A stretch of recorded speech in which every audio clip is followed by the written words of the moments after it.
Transport Management and Logistics Engineering. එහෙමත් නැත්නම් ප්‍රවාහන කළමනාකරණ හා කාර්යපාය එන්ජිනේරු. මේ වචන ටික ඇහුවම මොන වගේ අදහසක්ද මුලින්ම ඔයාලට එන්නේ? මේ වෙලාවේ ඔයාලා මේ වීඩියෝ එක බලන ෆෝන් එක නැත්නම් ලැප්ටොප් එක කොයිතරම් දුරක් ගිහිල්ලාද ඔයාලගේ අතට එන්නේ? ලෝකේ තියෙන කාර්ය බහුලම නගර කොහොමද ඒගොල්ලෝගේ සංකීර්ණ ප්‍රවාහන පද්ධතීන් පාලනය කරන්නේ? මේ දේවල් ගැන ඔයාලා හිතලා තියෙනවද? ඉතින් මේ ට්‍රාන්ස්පෝර්ට් ඇන්ඩ් ලොජිස්ටික්ස් ඉන්ඩස්ට්‍රි එක ගැන ප්‍රශ්න කීපයක් අසා දැනගන්න, ඔහුගේ අදහස් බෙදා ගන්න අපිත් එක්ක එකතු වෙලා ඉන්නවා මේ ඉන්ඩස්ට්‍රි ගැන යම්කිසි අදහසක් තියෙන පුද්ගලෙක්. ඉතින් අපි සාදරයෙන් පිළිගන්නවා කීසර වීරකොඩි අයියට. කීසර අයියේ ආයුබෝවන්. අයිබෝවන්. ඉතින් කීසර අයියේ අපි දන්නවා මේ වෙද්දී ඔයා මොරටුව විශ්වවිද්‍යාලයේ අවසන් වසරේ ඉගෙනුම ලබන ශිෂ්‍යයෙක්. ඉතින් ඔයාට මොකක්ද කියන්න තියෙන්නේ ඔයා මේ ආව ගමන් මඟ ගැන? කලින් සඳහන් කරා වගේම මම නමින් Geesara Weerakodi. Transport management and logistics engineering දෙපාර්තමේන්තුවේ අවසන් වසරේ ඉගෙනුම ලබන ශිෂ්‍යෙක්. එතකොට මගේ ඇකඩමික් ජර්නි ගැන කතා කරොත් මම 2019 වසරේ තමයි උසස් පෙළ හදාරන්නේ වේයන්ගොඩ බණ්ඩාරනායක මධ්‍ය විද්‍යාලයේ. ඒ සාමාර්ථ එකක් සහ බී සාමාර්ථ දෙකක් සමගින් ඒ වගේම 1.69ක ඉසෙට් අගයකින් තමයි මම මේ ඩිග්‍රී ප්‍රෝග්‍රෑම් එකට ඇතුළත් වෙන්නේ. එතකොට විශේෂයෙන් සඳහන් කරන්න ඕන දෙයක් මේ ගමනේ තුලදී පළවෙනි අවස්ථාවේදී මට මේ ගැන ලොකු අවබෝධයක් තිබෙන්නේ නැතත් මේ මොකක්ද මේ ඩිග්‍රී ප්‍රෝග්‍රෑම් එක ගැන ලොකු අවබෝධයක් තිබෙන්නේ නැතත් ඒ වෙලාවේදී මම ගත්ත තීරණය ගැන පුංචිම පසුතැවිල්ලක්වත් මට නැහැ. මේ වසර 4 පුරාම මම ලබපු අත්දැකීම් වගේ මම ඉගෙන ගත්ත දේවල් ගැන මම 100%ක් සෑහීමටපත් වෙනවා වගේම මම එදායි ගත්ත තීරණය ගැන ඉතාමත්ම සතුටුයි. ඔව්. ඉතින් අය කිව්වත් වගේ ඒ ලෙවල් වලට එද්දී අයට ලොකු අයිඩියා එකක් තියෙන්නේ නැතත් මේ මොකද්ද මේ ඩිග්‍රී ප්‍රෝග්‍රෑම් එක මේ ඉන්ඩස්ට්‍රි එක මොන වගේ එකක්ද කියලා. ඉතින් අයියාට හිතුවද මේ වගේ ඉන්ඩස්ට්‍රි එකට අයියා එයි කියලා? අදහසක් තිබ්බද මේ ඉන්ඩස්ට්‍රි එකට එන්න?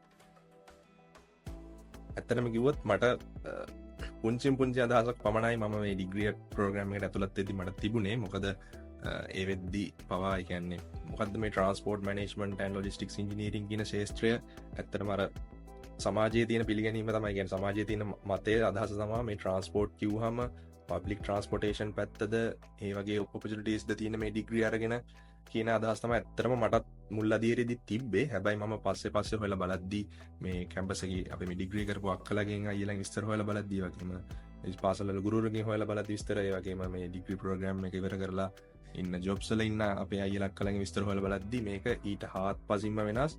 ඊටත් වඩා මේ ට්‍රාන්ස්පෝර්ටේෂන් කියන සෙක්ටර් එක සහ සප්ලයි චේන් කියන සෙක්ටර් එක ඉතාමත්ම ගැඹුරින් අධ්‍යයනය කරන්න පුළුවන්. ඒ වගේම මේ අලුත් දේවල් ඉන්ටිග්‍රේට් වෙන ලෝකයේ දියුණුවත් එක්ක එක්ස්පෑන්ඩ් වෙන ශාස්ත්‍රයක් ට්‍රෙන්ඩ් වෙන සබ්ජෙක්ට් එකක් කියලා මටත් අඳුරගන්න මාස කිහිපයක් ගියා.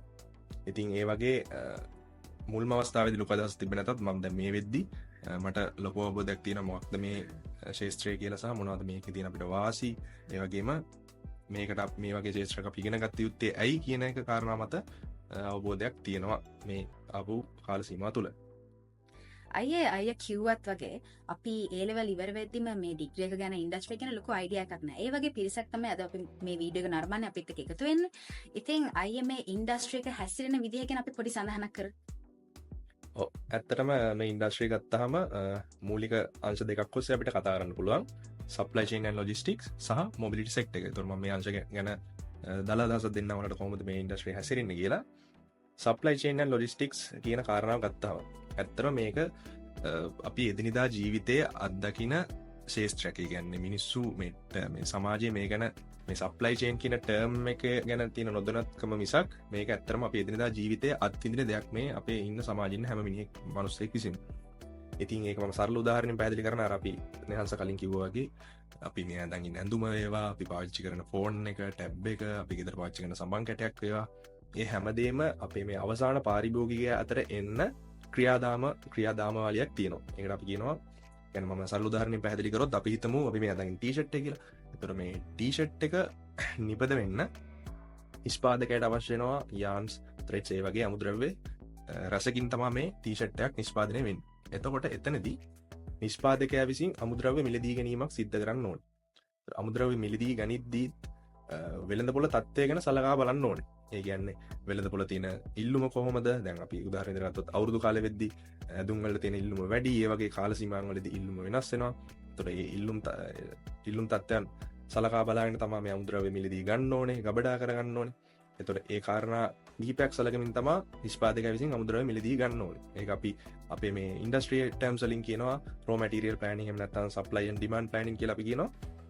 එතකොට නිෂ්පාදකයා විසින් ඒ විදිහට අවශ්‍ය raw materials එහෙම නැත්නම් අමුද්‍රව්‍ය මිලදී ගත්තට පස්සේ ඒක අපි කියනවා අපේ ටර්ම්ස් වලින් warehousing ගබඩා කරනවා යම් යම් තත්ත්වයකට. ගබඩා කරලා තියන්න ඕනේ ඉස්සරහා එන ඉල්ලුමට අදාළ සැපයුම ලබා දෙන්න. එතකොට එතනින් එහාට ගියාම warehousing වලින් පස්සේ අපි යනවා නිෂ්පාදන අංශයට manufacturing කියන පාර්ට් එකට.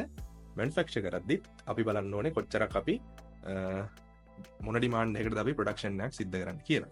ඊට පස්සේ manufacturing වලින් පස්සේ ඩිස්ට්‍රිබියුටර් කෙනෙක් කරා එහෙම නැත්නම් බෙදා හරින්නෙක් කරා අපි අවසාන වෙළඳපොළ එහෙම නැත්නම් පාරිභෝගිකයා අතට තමා බාන්න එන්නේ. එතකොට ඔය මම පැහැදිලි කරපු අධීරයන් කිහිපයක් තිබ්බා.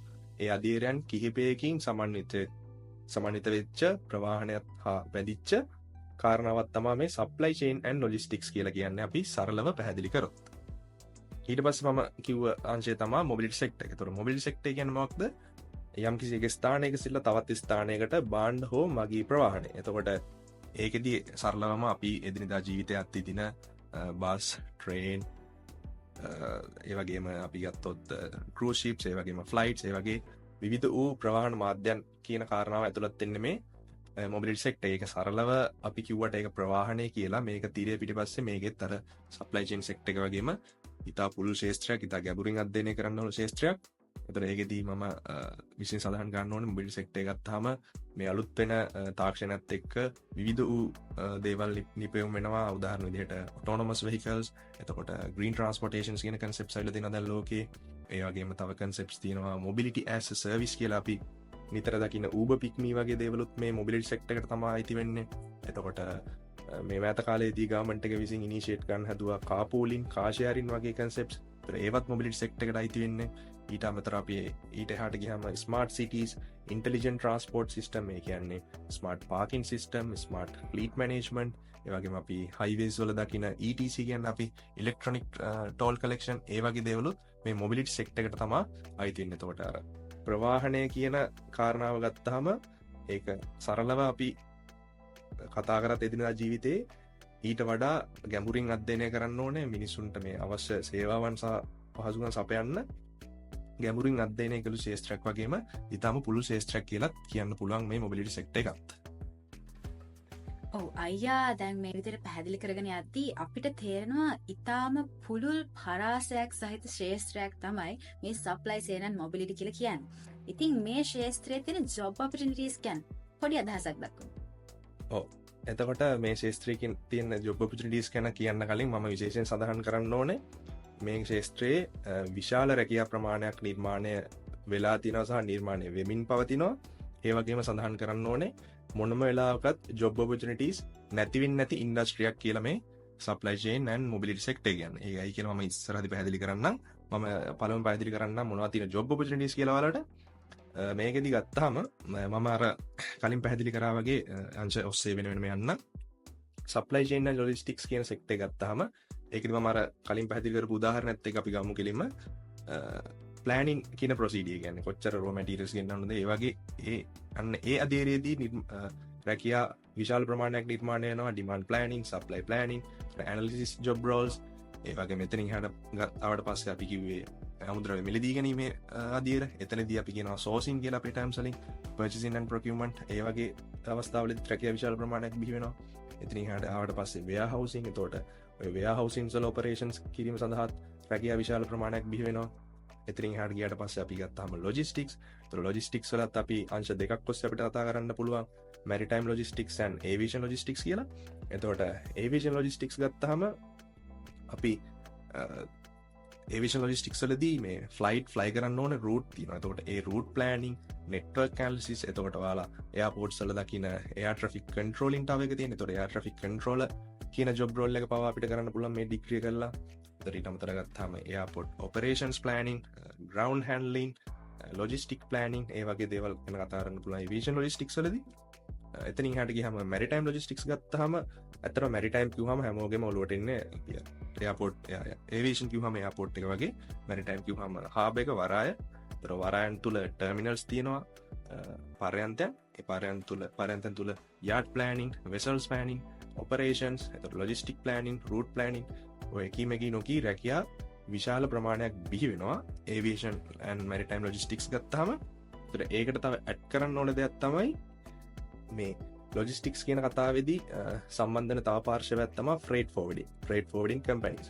ෆ්‍රේට් ෆෝවර්ඩින් කම්පැනි එකක් කියන්නේ සරල උදාහරණයක් ගමු අපි දරස් එක එහෙම නැත්නම් මේ ළඟදී ට්‍රෙන්ඩ් වුණ ටෙමු ඇප් එක අපි e-commerce platform එකක් කියලා ගෙනාවට ඒව තුලින් අපි භාණ්ඩයක් ඕඩර් කරද්දී අපි හිතමු අපි ටෙමු එකෙන් එහෙම නැත්නම් eBay එකෙන් භාණ්ඩයක් ඕඩර් කරනවා චීනයේ ඉඳලා. එතකොට චීනයේ ඉඳලා ලංකාවට එන භාණ්ඩය එක්කෝ එන්නේ sea freight එහෙම නැත්නම් air freight. ඇත්තරම ලෝකයේ 80% පමණ බාණ්ඩ ප්‍රවාහනය සිද්ධ වෙන්නේ sea freight ඔස්සේ, sea transportation එක ඔස්සේ. ඔව්. එතකොට මේ freight forwarding companies mainly involved වෙනවා shipping lines එක්ක. මොකද අපි හැමෝම දන්න කාරණයක් sea freight ඔස්සේ එහෙම නැත්නම් sea transportation ඔස්සේ බාණ්ඩයක් ප්‍රවාහනය වෙද්දී පාරිභෝගිකයා වෙත නැව් කියන දේවල් පාවිච්චි කරනවා. එතකොට shipping lines කියන ඒවා involved වෙනවා. උදාහරණ විදිහට Maersk, CMA, CGM, එතකොට Ocean Network Express වගේ ඒ වගේ විවිධ shipping lines තියෙනවා. එතකොට මේ shipping lines වල පවා රැකියා ශාස්ත්‍රයන් කිහිපයක් නිර්මාණය වෙලා තිනවා සහ මේ වෙද්දී අපේ graduatesලා විශාල ප්‍රමාණයක් මේ මම කියපු shipping lines වල දැනට work කරනවා. එතකොට අපි මේලි කතා කරේ දැන් supply chain and logistics කියන පැත්තේ තියෙන job opportunities කරන්නේ. එතකොට එතනින් එහාට ගියාම mobility sector එකේ. එතකොට mobility sector එකේ තියෙන job opportunities ගැන කතා කරොත් smart mobility solutions providers ලා, ඒ කියන්නේ Pickme, Uber වගේ අය. එතකොට ඒව තුල job opportunities නිර්මාණය වෙනවා. එතකොට transport planning, urban transport planning, transport analyst, ඒ කියන්නේ traffic එකක් කොහොමද analyze කරන්නේ, ඒවා traffic එක congestion එක අඩු කරලා කොහොමද මිනිසුන්ට අවශ්‍ය පහසුකම් සපයන්නේ, ඒ වගේම infrastructure designing, infrastructure planning, ඒ වගේ විශාල රැකියා ප්‍රමාණයක් බිහි වෙනවා මේ මොබිලිටි සෙක්ටර් එක කියන කතාවේදී. ඊට අමතරව විශේෂයෙන් සඳහන් කරන්න ඕනේ අපේ මේ ඩිග්‍රී ප්‍රෝග්‍රෑම් එකෙන් කියන්නේ ග්‍රැජුවේට් වෙන කෙනෙක්ට IT ඉන්ඩස්ට්‍රි පවා ජොබ් ඔපචුනිටිස් හැදිලා තියෙනවා. එතකොට මේ යම් කිසි කෙනෙක් පුදුම වෙන්න පුළුවන් කොහොමද මේ ඩිග්‍රී එක කරලා IT ඉන්ඩස්ට්‍රියට යන්නේ කියලා. ඇත්තටම IT ඉන්ඩස්ට්‍රි ගත්තාම IT ඉන්ඩස්ට්‍රියේ දැන් තියෙන කාරණයක් තමයි ERP කියලා කියනවා අපි. එතකොට ERP කියන්නේ Enterprises Resource Planning. Enterprises Resource Planning කියන මම සරල අදහසකින් කියන්නම් මොකක්ද කියලා. කම්පැනි එක තියෙනවානේ එක එක ෆන්ක්ෂන්ස්. අපි කියනවා marketing, finance, එතකොට supply chain, HR, ඒ වගේ එක එක ෆන්ක්ෂන් කිහිපයක් එකට එකතු කරලා ඉන්ටිග්‍රේට් කරලා හදපු සිස්ටම් එකකට, software එකකට අපි කියනවා ERP කියලා. ඒ කියන්නේ එදිනෙදා ඒ කම්පැනිය වැඩ පහසු කරගන්න හදපු සිස්ටම් එකක්, software. එතකොට මේ Enterprises Resource Planning එක කියන්නේ ERP වල supply chain කියන ෆන්ක්ෂන් එක කන්සල්ට් කරන්න, ඒක කන්ට්‍රෝල් කරන්න, මැනේජ් කරන්න ඇත්තරම ඒ රැකියාවන් බිහි වෙලා තියෙන්නේ මේ අපේ ඩිග්‍රී ප්‍රෝග්‍රෑම් එකෙන් එළියට යන ග්‍රැජුවේට්ස්ලාට. වගේම IFS කියන්නේ ERP කම්පැනිස් තියෙන විශාල ප්‍රමාණයක් ලෝකේ. IFS, SAP, එතකොට Oracle, එතකොට Info, ඒ වගේ විශාල කම්පැනිස් කිහිපයක රැකියාවන් බිහිලා තියෙනවා ERP කන්සල්ටින් කියන එක. ඒ වගේම මේ IT ඉන්ඩස්ට්‍රියේ තියෙන පිළිගත් ජොබ් රෝල් එකක් වගේම හයි පේඩ් සැලරි එකක් එක්ක යන්න පුළුවන් ජොබ් රෝල් එකක්. එතකොට අර මං කලින් කිව්වා වගේ ජොබ්ස් විශාල ප්‍රමාණයක් තියෙන. ඒ කියන්නේ එක ක්ෂේත්‍රයකට සීමා වෙන්නේ නැති වෙරයිටිස් ගොඩක් තියෙන ජොබ් ඔපචුනිටිස් තියෙන ක්ෂේත්‍රයක්. ඒ වගේම මං කලින් සඳහන් කරා මේකේ මේ ක්ෂේත්‍රයේ මොනම වෙලාවකත් ජොබ් ඔපචුනිටිස් නැති වෙන්නේ නැහැ කියනවා. මේක හොඳම උදාහරණයකින් පැහැදිලි කරන්නම්. අපි ගමු COVID-19 වසංගතය. ඒතර COVID-19 පැන්ඩමික් එක වෙලාවේ අපි දැක්කා ගොඩක් ක්ෂේත්‍රයන් අඩාල වුණා. ඉදිකිරීම ක්ෂේත්‍රයන්, travel and tourism, entertainment services වගේ දේවල් ගොඩක් දේවල් අඩාල වුණා. ඒ වුණාට ඔයාලා දැක්කා ඒ වගේ COVID-19 කියන අවස්ථාවේදී මිනිස්සු පෙළඹුණා තමන්ගේ නිවසට භාණ්ඩ තමන් අතරම ඩිලිවර් කරගන්න. එතකොට ඒකේ ඇත්තම බේසික් එක මොකක්ද? ලොජිස්ටික්ස්. හරි. එතකොට ඊට අමතරව ගත්තාම COVID-19 වැක්සීන් එක පවා ලෝකේ පුරා බෙදා හැරුණා. එතකොට ඒ අවශ්‍ය ඉල්ලුමට අදාළ සැපයුම දෙන්න ඕනේ. ඒ වගේම ප්‍රවාහන මාධ්‍යයන් ඔස්සේ ඒවා බෙදා හරින්න ඕනේ. එතකොට මේකේ බේසික් එක එහෙම නැත්නම් කෝ එක මොකක්ද? supply chain and logistics. ඉතින් ඒ වගේ මුළු ලෝකෙම මුහුණ පාපු දරුණුතම අවස්ථාවකදී පවා බිඳ වැටෙන්නේ නැතුව ඉදිරියට ගියපු ඉන්ඩස්ට්‍රියක්. එතකොට ඒ වගේ වෙලාවකදී එහෙම බිඳ වැටුනේ නැතුව ගිය ඉන්ඩස්ට්‍රියක් විදිහට බය නැතුව විශ්වාසයෙන් කියන්න පුළුවන් කොයි වෙලාවකත් ජොබ් ඔපචුනිටිස් නැති වෙන්නේ නැති ඉන්ඩස්ට්‍රියක් කියලා. කවදාවත් ජොබ් ඔපචුනිටිස් නැති වෙන්නේ නැති ශාස්ත්‍රයක් තමයි මේ supply chain and mobility engineering කියන ශාස්ත්‍රය. ඉතින් අයියේ දැන් මේ ඩිග්‍රී ප්‍රෝග්‍රෑම් එක ගත්තම transport management and logistics engineering degree programme එක ගත්තම මම මුලින්ම මේකට එද්දී මට ලොකු අයිඩියා එකක් තිබුණේ නැහැ ඩිග්‍රී ගැන. අය කලින් කිව්වා වගේ. දැන් මම මේ ඩිග්‍රී එක පටන් ගත්තී යම් කිසි ශාස්ත්‍රයකට තිබුණ ආසාවක් හින්දා තමයි මම මේ ඩිග්‍රී එකට අවතීර්ණ වෙන්නේ. හැබැයි මේක හදාරගෙන යද්දී තව නොයෙකුත් ශාස්ත්‍ර වලට ආසාව නේත් එක්කම ඇති වෙනවා. ඉතින් දැන් ආෆ්ටර් A level ළමයෙක්ට ලොකු අයිඩියා එකක් නැහැ මේ ඩිග්‍රී ප්‍රෝග්‍රෑම් එක ගැන. ඉතින් අපි අපේ මේ ඩිග්‍රී ප්‍රෝග්‍රෑම් එක ගැන යම්කිසි සඳහනක් කරමු. මේ ඩිග්‍රී ප්‍රෝග්‍රෑම් එක ගැන කතා කරලා දෙනන් ඉතින් කලින් කිව්වා වගේම මටත් ලොකු අවබෝධයක් තිබෙන්නේ නැහැ. අතන මේ ගැන ඉතින් මම කලින් සඳහන් කරා වගේම ඒකට මම සරල අදහසක් දෙන්නම් මේ වීඩියෝ එක බලන නංගිලා මල්ලිලට කොහොමද මේ ඩිග්‍රී එක හැදෙන්නේ සහ ඩිග්‍රී කන්ටෙන්ට් එක ඩිග්‍රී එක මොන වගේද කියන එක දල අදහසක් දෙන්න අපේ මේ වීඩියෝ සීරීස් එකේ ඊළඟ වීඩියෝ වලදී ඔයාලට බලා ගන්න පුළුවන්. හොඳ අවබෝධයක් ලබා ගන්න පුළුවන්. අපි හොඳ අවබෝධයක් ලබා දෙන්න අපි ලෑස්තිලා ඉන්නවා. ඉතින් මම දල අදහසක් දෙන්න. අතර මේක අවුරුදු 4ක වසර 4ක ඩිග්‍රී ප්‍රෝග්‍රෑම් එකක්. තුන්වෙනි වසරේදී අපි ඉන්ඩස්ට්‍රියල් ට්‍රේනින් එකට එහෙම නැත්නම් ඉන්ටර්න්ෂිප් එකට යමු වෙනවා. ඊට හතරවෙනි වසරේදී ඒරියාස් 4කින් අපිට ඒ කියන්නේ අපි කැමති ඒරියා එකකින් සහ ඒරියාස් 4ක් තුලදී අපිට ස්පෙෂලායිස් වෙන්න පුළුවන් මේ ඩිග්‍රී එකේදී. එතකොට අපි ස්පෙෂලායිස් වෙන්න පුළුවන් ඒරියාස් 4 ගැන මම මේලි සඳහන් කරන්න. ඒරියාස් 4 ගැන කිව්වොත් smart mobility, integrated logistics, operations and supply chain analytics, අන්තිමේදී ටෙක්නොලොජි ෆොර් සස්ටේනබල් ට්‍රාන්ස්පෝර්ටේෂන්. එතකොට මේ ස්මාර්ට් මොබිලිටි කියන්නේ මොකක්ද? මම කලින් කිව්වා වගේ මොබිලිටි සෙක්ටර් එකේ ස්මාර්ට් මොබිලිටි කියන්නේ එන අලුත් ටෙක්නොලොජීස් එක්ක කොහොමද අපි ට්‍රාන්ස්පෝර්ටේෂන් කියන එක දියුණු කරන්නේ, පහසු කරන්නේ, මිනිසුන්ට ඇක්සෙසිබිලිටි වෙනට හදන්නේ, එතකොට එෆිෂියන්සි එක වැඩි කරන්නේ කොහොමද කියන කාරණාව. එතකොට අපි මම කලින් කිව්වා වගේ green transportation, autonomous vehicles, එතකොට LRT systems, metro rail systems, ඒ වගේ දේවල් ගැන ගැඹුරින් අධ්‍යයනය කරන ශාස්ත්‍රයට තමයි අපි කියන්නේ smart mobility කියලා. එතකොට operations and supply chain analytics. operations and supply chain analytics කියන්නේ අර මම කලින් කිව්වේ ඔයාලට supply chain එකක් තුල කොහොමද operations වෙන්නේ, එතකොට ඒ operations manage කරන්නේ කොහොමද, ඒවට එන අලුත් concepts අපි කොහොමද පාවිච්චි කරන්නේ, ඒ වගේම මේ operations and supply chain analytics වල supply chain වල තියෙනවා විවිධ theories, විවිධ concepts, forecasting theories, අපි කියන bullish effect කියලා ඒ වගේ විවිධ concepts තියෙනවා. ඒව ගැන අධ්‍යයනය කරන්න කොහොමද, ඒ වගේම මේ අලුත් වෙන ටෙක්නොලොජීස් අපි කියන්නේ AI, machine learning, blockchain, robotics, automation වගේ දේවල් කොහොමද මේ supply chain එකට integrate කරලා අපි කාර්යයන් කාර්යක්ෂම කරන්නේ, අපිට වියදම අඩු කරගන්න කොහොමද, ඒ වගේ දේවල් ගැඹුරින් සංකීර්ණව අධ්‍යයනය කරන පාර්ට් එක තමයි අපි operations and supply chain analytics කියන්නේ. එතකොට integrated logistics කියන්නේ ඒක mainly අපිට අංශ පහක් ඔස්සේ අධ්‍යයනය කරන්න පුළුවන්. production, industry, manufacturing, warehousing and transportation and distribution. එතකොට මේකෙදී මෙන්න මේ කියපු කාරණා කොහොමද අපි manage කරන්නේ, efficiency එක වැඩි කරන්නේ, ඒ අතර තියෙන බැදීම් කොහොමද කළමනාකරණය කරන්නේ කියන කතාව තමයි integrated logistics වලදී කතා කරන්නේ. එතකොට finally technology for sustainable transportation. Sustainable කියන වචනේ දැන් ලෝක ට්‍රෙන්ඩ් වෙන වචනයක් හැමෝම අහලත් ඇති. මම සරල අදහසක් දෙන්න සස්ටේනබල් කියන්නේ මොකක්ද කියලා. සස්ටේනබල් කියන්නේ යම්කිසි රටක් හෝ ඕනෑම දෙයක් දියුණු වෙන්න ඕනේ සස්ටේනබල් විදිහට. ඒ කියන්නේ ආර්ථික වශයෙන්, සමාජීය වශයෙන් සහ පාරිසරික වශයෙන්. ඒකට තමයි අපි කියන්නේ සස්ටේනබල් ඩෙවලොප්මන්ට් එක කියලා. එතකොට ට්‍රාන්ස්පෝර්ටේෂන් සෙක්ටර් එක ගත්තාම ලෝකේ කියන්නේ ඕනෑම රටක ආර්ථික සංවර්ධනයට වගේම හැම දෙයකම සමාජීය වගේම පාරිසරික වශයෙන් ගත්තාම ලොකු ඉම්පැක්ට් එකක් කරන සෙක්ටර් එක තමයි ට්‍රාන්ස්පෝර්ටේෂන් කියන්නේ. එතකොට මේ ට්‍රාන්ස්පෝර්ටේෂන් සෙක්ටර් එක ටෙක්නොලොජි යූස් කරලා කොහොමද අපි සස්ටේනබල් වෙන විදිහට ඩෙවලොප් කරන්න කියන කතාව කතා කරන්න අපි අන්න ඒ අංශය ඔස්සේ. ඉතින් ওই විදිහට තමයි ඩිග්‍රී ප්‍රෝග්‍රෑම් එක හැදෙන්නේ. අර මම කිව්වා ස්පෙෂලායිස් වෙන ඒරියාස් වලට හතරට අමතරව විවිධ වූ දේවල් අපි ඉගෙන ගන්නවා මේ අවුරුදු 4 පුරාට. ඇකඩමික්ස් වලට පවා academics plus ඊට අමතරව අපේ soft skills දිනු වෙන දේවල් පවා මේ degree program එක තුල include වෙලා තියෙනවා කියලා කියන්න පුළුවන්. මේ අවුරුදු 4 පුරාටම ඔයාලා එළියට යන graduate යන්නේ ඒ විදිහට academic plus විවිධ වූ skills ගොඩකින් සමන්විත graduate කෙනෙක් තමයි මේ අවුරුදු 4න් පස්සේ එළියට එන්නේ. ඔව් දැන් අපි ඉන්ඩස්ට්‍රි ගැන කතා කරා අපේ ඩිග්‍රී ප්‍රෝග්‍රෑම් එක කතා කරා මේවා කතා කරගෙන යද්දී අපිට තේරෙනවා සෑහෙන ලොකු වර්ක් ලෝඩ් එකක් තියෙන ඉන්ඩස්ට්‍රි එකක් ඩිග්‍රී ප්‍රෝග්‍රෑම් එකක් මේක කොහොමද ඉංජිනේරු ශාස්ත්‍රයක් ගත්තම ලොකු ප්‍රෙෂර් එකක් තියෙන ඉන්ඩස්ට්‍රි එකක් සහ ශාස්ත්‍රයක් ඉංජිනේරු ශාස්ත්‍රය.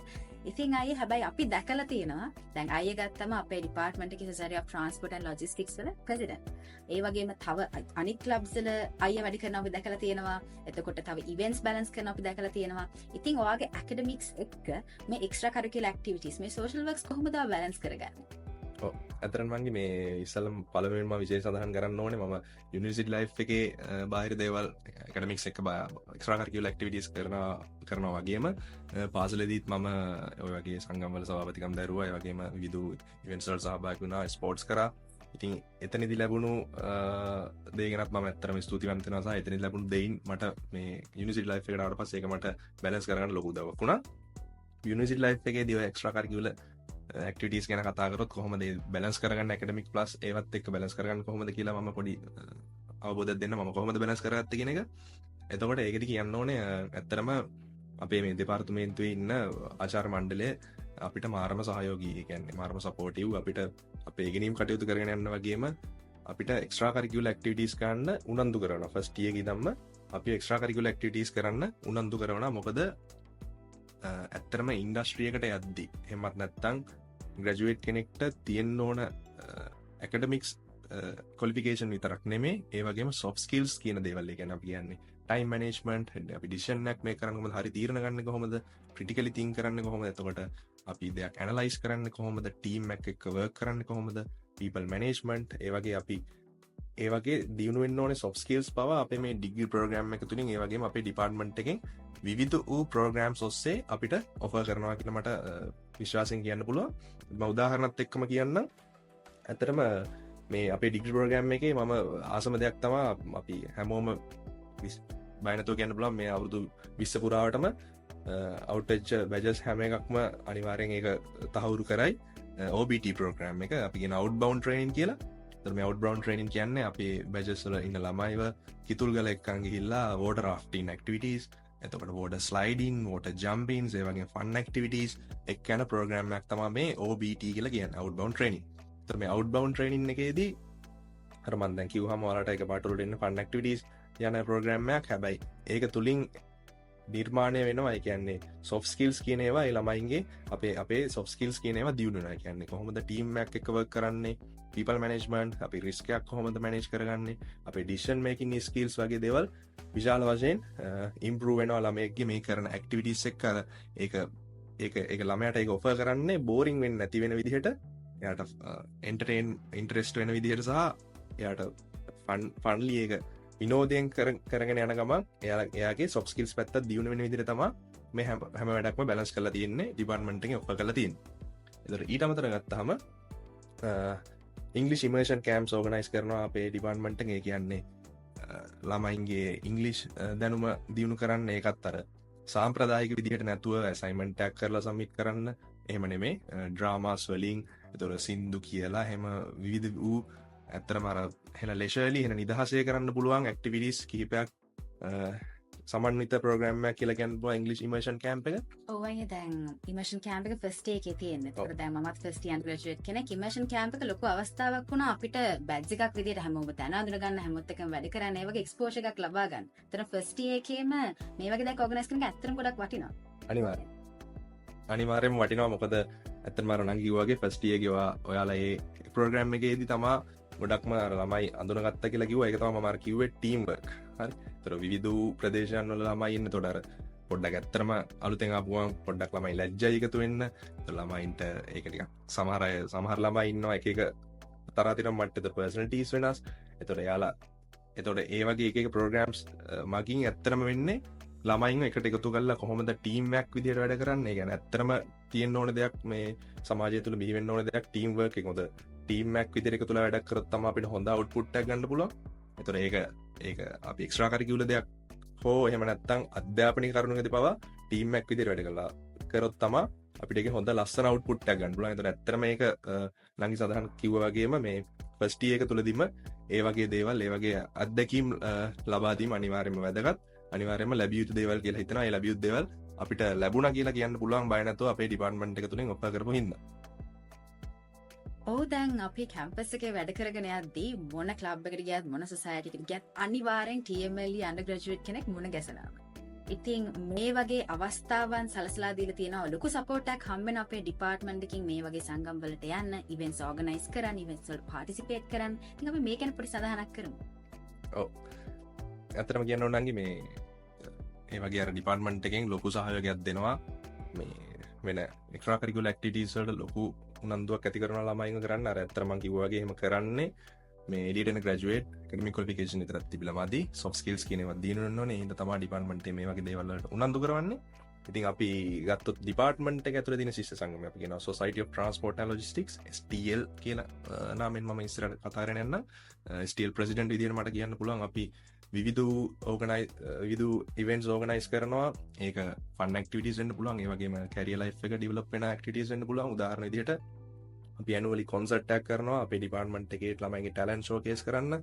එතකොට ඊට අමතරව අපි ට්‍රාන්ස්පෝර්ට්ස් කියලා ඉවෙන්ට් එකක් කරනවා. ස්පෝර්ට් මීට් එකක් ආකාරයෙන් යන ඉවෙන්ට් එකක්. ෆන් ඇක්ටිවිටීස් තියෙන කට්ටියටම එන්ජොයි වෙලා බැච් 4ම එකට එකතු වෙලා කරන ඉවෙන්ට් එකක්. එතකොට බැච් 4 ළමයින්ට එන්ගේජ් වෙන්න පුළුවන්, අඳුන ගන්න පුළුවන්. ඒක ඉතාමත්ම වටිනවා. අපි කියනවා නෙට්වර්කින් කියලා එකට. එතකොට නෙට්වර්කින් කියන වැදගත් කාරණයක් මේ ඉන්ඩස්ට්‍රියට යන ළමයින්ට සහ ඕනම කෙනෙක්ට හැමෝම අඳුන ගන්න. ඉතින් ඊට අමතරව අපි කැරියර් ෆෙයා ඕගනයිස් කරනවා ෆයිනල් ඉයර් අන්ඩර්ග්‍රැජුවේට්ස් ලට ජොබ් ඔපචුනිටිස් හොයලා දෙන්න. ඊට අමතරව ගත්තා වර්ක්ෂොප් ඇන්ඩ් සෙමිනාර් සීරීස් කරනවා. අපි CV එකක් හදන්නේ කොහොමද, ඉන්ටර්වියු එකකට ෆේස් කරන්නේ කොහොමද, ඒ වගේම කැරියර් ලයිෆ් එක ඩෙවලොප් කරගන්න අදාළ ඉන්ඩස්ට්‍රියේ ඉන්න හොඳම පුද්ගලයන් ගෙන්නලා එයාලගෙන් ඉන්සයිට්ස් ලබා දෙනවා අපි ළමයින්ට අන්ඩර්ග්‍රැජුවේට්ස් ලට අපේ. ඉතින් ඊට අමතරව ගත්තාම අපි චැරිටි වර්ක්ස් කරනවා. දුෂ්කර පළාත්වල ඉන්න ඉස්කෝලවලට අපි ගිහිල්ලා රිනෝවේෂන්ස්, ඊට අමතරව යාලට සෙමිනාර්ස් කරනවා, යාලගේ ස්කිල්ස් දියුණු වෙන්න සහ යාලගේ අධ්‍යාපනික තත්ත්වය ඉහළනංවන්න. අපි ඉන්ඩස්ට්‍රියත් එක්ක සම්බන්ධ වෙලා කොලැබරේට් වෙලා අපි කන්ෆරන්සස් වගේ දේවල් කරනවා, කාර්ය මාතෘකාවන් ගැන කතා කරනවා. ඉතින් ওই විදිහට අපි විවිධ වූ ඉවෙන්ට්ස් ඕගනයිස් කරනවා ළමයින්ගේ සොෆ්ට් ස්කිල්ස් වගේම එයාගේ කැරියර් ලයිෆ් එක ඩෙවලොප් වෙන්න, ඒ වගේම ළමයින්ට එන්ගේජ් වෙන්න ඉන්ටරෙස්ට් වෙන විදිහ, ඒ වගේම මේක මේ ඩිග්‍රිය පුරාට අර නැහන්සලගේ කලින් කිව්වා වගේ මේ වර්ක් ලෝඩ් එක බැලන්ස් කරගන්න කොහොමද, ඒ වගේම ස්ට්‍රෙස් මැනේජ් කරගන්න තමයි අපි මේවා ඇත්තටම මේ ඉවෙන්ට් ඕගනයිස් කරන්නේ. එතකොට ඒව තුලින් ඇත්තටම මේ කරන ඉවෙන්ට්ස් වලින් අර ළමයින්ගේ වර්ක් ලෝඩ් එක බැලන්ස් වෙලා වර්ක් ලෝඩ් එකත් එක්ක කොහොමද වැඩ කරන්න කියන එක ගැන ලොකු අවබෝධයක් ලැබෙනවා මේ ඉවෙන්ට්ස් කරද්දී. ඉතින් ඇත්තටම එහෙම ග්‍රැජුවේට්ස්ලා තමයි මේ ඩිපාර්ට්මන්ට් එකෙන් බිහි වෙන්න කියලා කියන්න පුළුවන්. මේ අපි ඔෆර් කරන අපේ ඩිපාර්ට්මන්ට් එක ඔෆර් කරන සහ අපි අපේ සොසයිටියෙන් කරන වැඩත් එක්ක. ඔය අයට මේ සඳහන් කරන්න බැරි වුණා ශිෆ්ටිං අප් ඉවෙන්ට් එක අපි මේ ළඟදී කරා. අපි පළවෙනි වතාවට ඩිපාර්ට්මන්ට් එකෙන් එළියට ගිහිල්ලා මේ ඉවෙන්ට් එක කරන්නේ. ඒක තමයි මටත් අයියත් එක්ක වැඩ කරන්න පළවෙනිට හම්බුන අවස්ථාව. ඉතින් මම ෆස්ට් ඉයර් අන්ඩර්ග්‍රැජුවේට් කෙනෙක් විදිහට මාවත් එක්ස්පෝස් වෙනවා ඉන්ඩස්ට්‍රි එකට, මගේ සීනියර්ස්ලට. ඇත්තට මේක හොඳ අවස්ථාවක් හැමෝටම එකතු වෙලා එකට වැඩ කරන්න. ඉන්ඩස්ට්‍රි එකටත් ඕපන් වෙන්න. ඉතින් ඒ වගේ ගොඩාක් අපිට අවස්ථා සලසලා දීලා තියෙනවා අපේ ඩිපාර්ට්මන්ට් එකෙන්ම. මම කිව්වා වගේ කලින් අවුරුදු 20ක් තිස්සේ මේ රෙපියුටේෂන් එක මේන්ටේන් කරන එකත් ලේසි පහසුක වැඩක් නෙවෙයි. ඉතින් අපි දැන් අපේ අන්ඩර්ග්‍රැජුවේට්ස්ලා ගැන කතා කරද්දී ගීසාය සඳහන් කරා වගේ ඇකඩමික් නොලෙජ් එක විතරක් නෙවෙයි. ඒගොල්ලන්ගේ පර්සනල් ඩෙවලොප්මන්ට් එක ගැන ගොඩක් ලොකුවට අපි අවධානය යොමු කරන අපේ ඩිපාර්ට්මන්ට් එකෙන් ලැබෙන සපෝට් එකත් එක්ක. ඉතින් මේ වගේ අන්ඩර්ග්‍රැජුවේට් කෙනෙක්ට මට හොඳටම විශ්වාසයි ඉන්ඩස්ට්‍රි එකකින් සෑහෙන ලොකු ඉල්ලුමක් අනිවාර්යෙන් තියෙන්න ඕනේ. ඉතින් අපි 30 එකේ අපි යනවා ඉන්ටර්න්ෂිප්ස්, අපි අපේ ඩිපාර්ට්මන්ට් එකෙන් එළියට යනවා. එතකොට අයියා මේ ඉන්ටර්න්ෂිප් එක්ස්පීරියන්ස් එක ගැන පොඩ්ඩක් කතා කරමු. මොන වගේ ඉල්ලුමක්ද තිබ්බේ? ඔයාගේ අත්දැකීම කොහොමද මේ ඉන්ටර්න්ෂිප් එක්ස්පීරියන්ස් එක? ඔව් ඇත්තටම ඉන්ටර්න්ෂිප් එක්ස්පීරියන්ස් එක ගත්තාම මගේ ඉන්ටර්න්ෂිප් එක මම කරන්නේ යොකොහෝම TWS කියලා ටයර් මැනුෆැක්චරින් ප්ලාන්ට් එක සප්ලයි ප්ලෑනින් ඉන්ටර්න් කෙනෙක් විදිහට. ඉතින් මම ඒ විදිහට එහෙම ශේෂ්ත්‍රයකට ගියත් අපේ බැච් එකේ 81ක් ඉන්නව අන්ඩර්ග්‍රැජුවේට්ස්ලා. එතකොට ඒ 81 දෙනා විවිධ වූ ශේෂ්ත්‍රයන් වල තමයි වැඩ කරේ. ඒ කියන්නේ මම අර කලින් කිව්වා වගේ ශේෂ්ත්‍රයන් කිහිපයක් තියෙනවා. මම ජොබ් ඔපචුනිටිස් ගැන කියද්දිත් ඔයාලට සඳහන් කරා ශේෂ්ත්‍රයන් විශාල ප්‍රමාණයක් තියෙනවා. ඔය කිව්ව ශේෂ්ත්‍රයන් හැම එකේම අපේ මේ අන්ඩර්ග්‍රැජුවේට්ස්ලා වැඩ කරා කියලා මට කියන්න පුළුවන්. ඒ කියන්නේ සෝරි ඉන්ටර්න්ෂිප් එක කරා කියලා කියන්න පුළුවන්. ඉතින් මම ඒ විදිහට මැනුෆැක්චරින් සයිඩ් එක සප්ලයි ප්ලෑනින් ඉන්ටර්න් කෙනෙක් විදිහට ක්‍රියා කරද්දී මගේ සමහර යාළුවෝ පෝට් ඔතොරිටි එහෙම නැත්නම් SAGT අපි කියනවා South Asia Gateway Terminal, CICT Colombo International Container Terminals, ඒ වගේ maritime sector එකට අදාළ internships කරා. ඊට පස්සේ aviation sector එක අදාළව ගත්තාම Sri Lankan Airlines, Civil Aviation Authority, AASL, ඒ වගේ aviation sector එකට අදාළ internships කරා. ඊට අමතරව අපි ගත්තාම logistics service providers ලා යටතේ internships කරා. ඊටත් අමතරව ගත්තාම අපි ගත්තාම freight forwarders ලා කියලා මම කලින් සඳහන් කරා. ඒ companies වල පවා අපි internships කරා. ඉතින් ඒ විදිහට ඊටත් අමතරව මම කලින් සඳහන් කරා වගේ IT industries වල පවා අපේ internships ලා analyst කියන job role එක internship role එකක් සිද්ධ කරා. ඉතින් අර මම කලින් කිව්වා වගේ මෙතනින් එන graduate හම්බෙන ලොකු වැරයිටියක් හම්බෙනවා කියලා මම කලින් මෙන්ෂන් කරා job opportunities. ඒ වගේම internship එක තුලදීත් මේ මාස 6 internship එක තුලදීත් විවිධ වූ ශේෂ්ත්‍රයන් වලට යන්න අවස්ථාවන් තියෙනවා. ඒ වගේම මම නම් කිව්වා වගේ ලොකු ඉල්ලුමක් තියෙනවා. අපේ මේ internships fill වුණාට පස්සේ තවත් internships opportunities අපේ අයට ලැබුණා. ඒ වෙද්දිත් හැබැයි අපේ 81 දෙනාම internships හම්බෙලා ඉවරයි. ඉතින් ඒ වගේ අර නම් කලින් සඳහන් කරා වගේ ලොකු ඉල්ලුමක් තියෙනවා කියලා කියන්න පුළුවන්. ඔව් ඇත්ත. දැන් අයියත් එක්ක මෙහෙම කතා කරගෙන යද්දී මට වුණත් ලොකු ආසාවක් ආදරයක් ඇති වෙනවා මේ ඉන්ඩස්ට්‍රි එකට, මේ ඩිග්‍රී ප්‍රෝග්‍රෑම් එකට. ඉතින් දැන් අපිත් එක්ක එකතු වෙලා ඉන්නේ බොහොම ආසාවෙන් මේ ඩිග්‍රී එකට අවතීර්ණ වෙන්න, නැත්තම් ලොකු අයිඩියා එකක් නැති ඒ වගේ ඔඩියන්ස් එකක්. ඉතින් අවසන් වශයෙන් අයියට මොන වගේ පණිවිඩයක්ද අපි මේ බලන් ඉන්න ප්‍රේක්ෂකයන්ට කියන්නේ? ඉතින් අවසාන වශයෙන් මට කියන්න තියෙන්නේ මේ ඉංජිනේරු ශාස්ත්‍රයට එන්න ආසාවෙන් ඉන්න සහ යම්කිසි තමා කැමති ශාස්ත්‍රයකට ඇවිල්ලා ඉදිරියට යන්න කැමති. ඉතින් අලුත් දේවල් අධ්‍යයනය කරන්න පුළුවන්, අලුත් දේවල් අධ්‍යයනය කරන්න කැමති ඕනෑම කෙනෙක්ට මේ ශාස්ත්‍රය වඩාත් ගැලපෙනවා කියලා මට අවසාන පණිවිඩය වශයෙන් දෙන්න පුළුවන්. ඉතින් සුබ පැතුම් හැමෝටම. ඔව්. ඉතින් අද අපිත් එක්ක මේ වීඩියෝ එකත් එක්ක සම්බන්ධ වෙන ඔයාලට යම්කිසි අදහසක් එන්න ඇති. මේ supply chain and mobility industry කියන්නේ මොකක්ද? මේ degree program එකකින් මොකක්ද වෙන්නේ? මොන වගේ opportunities අපිට තියෙන්නේ කියලා. ඉතින් මේ අදහස බෙදා ගන්න අපිත් එක්ක අද එකතු වුණ ගීසර වීරක්කොඩි අයියේ වාට බොහොමත් ස්තුතියි. ඉතින් ඉදිරියේදී transport and logistics engineering කියන මේ degree program එක ගැන සහ මේ industry එක ගැන බෙදා හදා ගන්න තවත් වීඩියෝ සමගින් අපි එකතු වෙමු. ඉතින් අදට අපි සමු ගන්නවා මම නිහන්සා පියතිලක. බොහොම ස්තුතියි.